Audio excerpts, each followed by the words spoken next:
حضرت مباريات سوريا من زمان، من أنا صغير كل يعني في البيت لما سوريا يلعبوا المباراة بالتلفزيون يعني.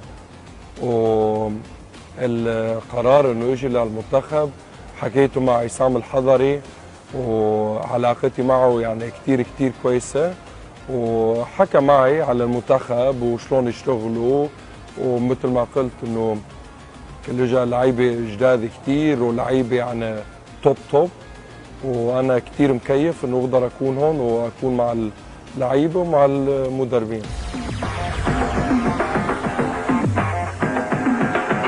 كل شيء كتير كويس. اللعيبه من اول يوم ما جيتوا، مو بس انا، كل اللعيبه من السويد كل انه يساعدونا مع كل شيء، ونفس الشغله مع المدربين، وكلهم حول الفريق.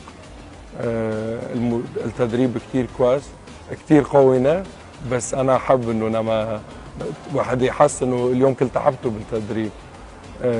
لهلا كل شيء كتير كويس، وان شاء الله يكمل هيك.